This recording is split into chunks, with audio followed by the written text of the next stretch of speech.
পঞ্চায়েতে নিয়মিতভাবে কাজ করার জন্য যে অর্থ প্রয়োজন হয় তার জন্য পঞ্চায়েতের অ্যাকাউন্ট আছে, সেই অ্যাকাউন্টে টাকা থাকবে। তো সেই দিক থেকে দেখতে গেলে লাভপুরের এই যে ইন্দাস গ্রাম পঞ্চায়েত, এই ইন্দাস গ্রাম পঞ্চায়েতের 29 লক্ষ টাকা ছিল, কিন্তু সেই টাকা পঞ্চায়েতের অ্যাকাউন্টে নয়, অন্য অ্যাকাউন্টে। কিভাবে সম্ভব? ইন্দ্রজিৎ প্রতিনিধি আমার সঙ্গে সরাসরি রয়েছেন। ইন্দ্রজিৎ, কি তথ্য রয়েছে আমাদের কাছে? পঞ্চায়েতের টাকা অন্য অ্যাকাউন্টে?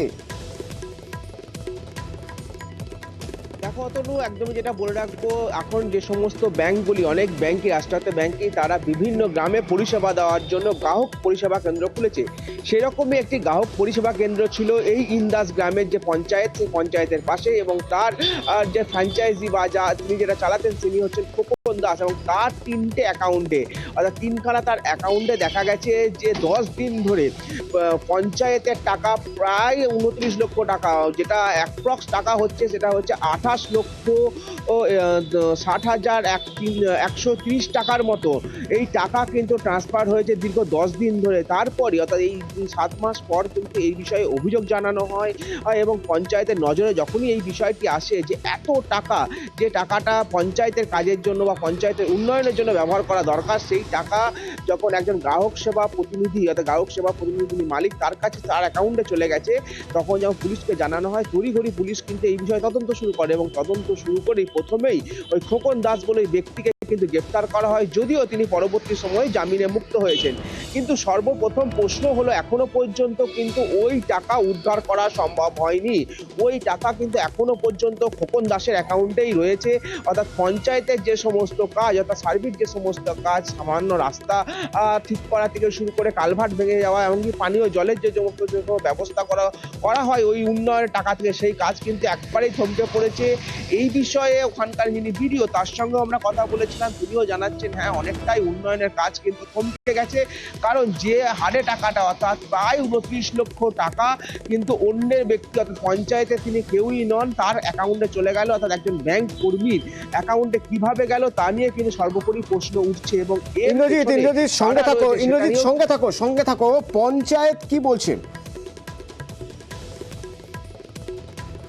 পাস বইটা আপডেট করতে নিয়ে যাই, যে দেখতে যায় যে 2 তারিখে দেখা যায় যে অন্য একটা অ্যাকাউন্টে টাকাটা ট্রান্সফার হয়ে গিয়েছে। ব্যাংক কর্তৃপক্ষকে যখন জানানো হয়, তখন উনি তার কোনো সদুত্তর দিতে পারে না। 3টে অ্যাকাউন্টে ট্রান্সফার হয়ে যায়, এবং 3টে অ্যাকাউন্টের অ্যাকাউন্ট হোল্ডার কি একই ব্যক্তি? মানে একই ব্যক্তি। এই টাকার ঘাটতির ফলে উন্নয়নমূলক কাজগুলো ব্যাহত হচ্ছে। তো এই টাকা যাতে উদ্ধার করা হয়, তার জন্যে ইন্দ্রজিৎ, 3টে অ্যাকাউন্টে যে টাকা থাকবে, সেই 3টে অ্যাকাউন্ট হোল্ডার একই ব্যক্তি, এটা দেখার দায়িত্ব কার ছিল? কিভাবে সম্ভব এটা? দেখো, একদমই এটা একটা ভুলবশতও হতে পারতো, কিন্তু এক ব্যক্তির 3টে অ্যাকাউন্ট, অর্থাৎ একই ব্যক্তির যে 3টে ব্যাংকে অ্যাকাউন্ট আছে, সেই 3টে অ্যাকাউন্টে কিন্তু টাকা গেছে, অর্থাৎ এটা কিন্তু কোনো ভুলবশত ব্যাপার হতে পারে না। আমরা পঞ্চায়েত বা অন্যান্য যে সমস্ত আধিকারিক, তাদের সঙ্গে যখন অফিসিয়ালি নয় আনঅফিসিয়ালি ভাবে কথা বলছি, তারা কিন্তু সকলেই জানাচ্ছে যে এই বিষয়টা একমাত্র ব্যাংকেরই গাফিলতি হতে পারে, বা ব্যাংকের অন্য কেউ এর সঙ্গে যুক্ত থাকতে পারে, কারণ এক ব্যক্তিরই 3টে অন্যান্য ব্যাংকে যে সমস্ত অ্যাকাউন্ট রয়েছে, সেই সমস্ত অ্যাকাউন্টে কিভাবে ওই টাকাটি গেল সেটা নিয়েই তারা প্রশ্ন তুলছে। এমনকি আমরা যেটা পঞ্চায়েত থেকে সূত্র মারফত জানতে পারছি, চেক ইস্যু করা হয়েছে, বা সেই চেকের মারফতও কিন্তু টাকা গেছে, অর্থাৎ সেই চেকে কিন্তু মানে যেসব পঞ্চায়েতের সাইন লাগে, বা পঞ্চায়েতের যিনি প্রধান বা এক্সিকিউটিভ অফিসার তার সাইন লাগে, সেই সাইন কিন্তু তারা করেনি, যে চেক তারা দেখাচ্ছে ব্যাংক, অর্থাৎ এই সঙ্গে কিন্তু ব্যাংক একদম যুক্ত আছে বলেই তারা কিন্তু বলছে, যদিও এখনো পর্যন্ত স্পষ্ট নয় এই জালিয়াতির সঙ্গে কারা যুক্ত, বা আদতেও এর সঙ্গে পঞ্চায়েত যুক্ত আছে না পঞ্চায়েত যুক্ত নেই, এই বিষয়টা কিন্তু সামনে এখনো পর্যন্ত আসেনি। ইন্দ্রজিৎ একটু আপডেট চাইবো। এই যে খোকন দাস, যার 3 জায়গায় 3টি অ্যাকাউন্ট, এবং সেখানেই জুনের প্রথম সপ্তাহের মধ্যে, মে মাসের শেষ থেকে জুনের প্রথম সপ্তাহের মধ্যে এত টাকা ট্রান্সফার হয়ে গেছে, এই খোকন দাসের ব্যাকগ্রাউন্ড কি? দেখো, খোকন দাস হচ্ছে ইন্দাস যে গ্রাম, সে গ্রাম পঞ্চায়েতের একজন বাসিন্দা এবং ওই ইউনাইটেড ব্যাংক বা ইন্ডিয়ান যে ব্যাংক রয়েছে সেই ব্যাংকের কিন্তু একজন গ্রাহক সেবা প্রতিনিধি কর্মী।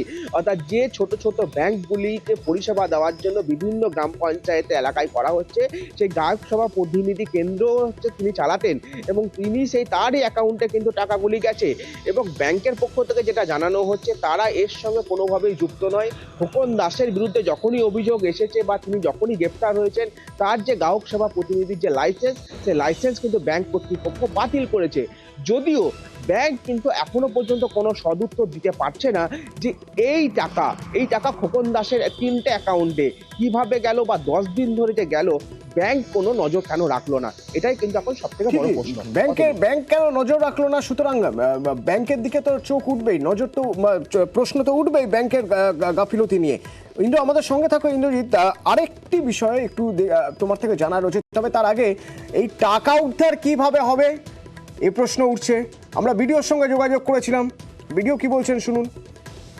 ইন্ডিয়ান ব্যাংক আছে এখানে লাভপুরে, ওনার সিএসপি এবং যে ব্যাংকের যে যৌথ ভাবে কাজটা করেছিলেন, তাতে দেখা যাচ্ছে যে গ্রাম পঞ্চায়েতের কোনো অ্যাডভাইস বা কোনোরূপ হচ্ছে যে ফিনান্সিয়াল অনুমোদন ছাড়া এই টাকাটা কিন্তু ওনাদের অ্যাকাউন্ট থেকে এটা উঠে গেছে।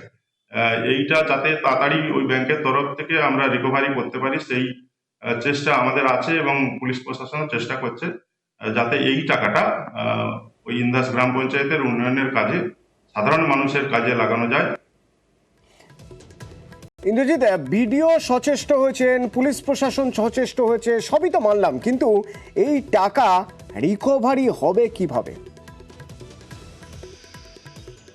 দেখো, আমরা যেটা ব্যাংকের সঙ্গে কথা বলেছিলাম, যদিও ব্যাংক সরাসরি কোনো বক্তব্য দিতে চাননি, আমরা যেটা সূত্র মারফত জানতে পারছি যে ওনার যে অ্যাকাউন্ট, অর্থাৎ খোকন দাসের যে 3টে অ্যাকাউন্টে টাকা গেছে বলে বলা হচ্ছে, সেই 3টে অ্যাকাউন্ট কিন্তু ইতিমধ্যেই সিজ করে রাখা হয়েছে। যে যদি কোর্ট, যেহেতু এটা একটা সাবজুডিস ম্যাটার হয়ে গেছে, কোর্ট যখনই বলবে তখনই কিন্তু ব্যাংক, অর্থাৎ যে ব্যাংকগুলিতে অ্যাকাউন্টগুলি রয়েছে, ওই 3টে ব্যাংকের কাছে নির্দেশ গেলেই কোর্টের পক্ষ থেকে ব্যাংক কিন্তু সেই অ্যাকাউন্ট খুলে, অর্থাৎ সেই টাকা কিন্তু পঞ্চায়েতের হাতে তুলে দিতে পারে। কিন্তু এটা কিন্তু একটা সব থেকে দীর্ঘ প্রসেস, কারণ কোর্ট কখন বলবে ততদিন পর্যন্ত কিন্তু এই ইন্দাস গ্রাম পঞ্চায়েতের উন্নয়ন কিন্তু একদমই স্তব্ধ হয়ে থাকবে, এমনটাই কিন্তু মত দিচ্ছে সাধারণ বাসিন্দারা। সব থেকে বড় প্রশ্ন যে এই টাকা কিভাবে উদ্ধার হয় এবং কোর্ট কতদিনে বলে যে টাকা আবার ব্যাংক থেকে পঞ্চায়েতকে ফিরিয়ে দেয়, যে নির্দেশ কখন আসে সেটারই অপেক্ষায় রয়েছে পঞ্চায়েত এবং ওই পঞ্চায়েত এলাকার মানুষজন। ততদিন পঞ্চায়েতের কাজ ততদিন থেমে থাকবে। দেখা যাক কত তাড়াতাড়ি এই টাকা উদ্ধার হয়। ধন্যবাদ ইন্দ্রজিৎ।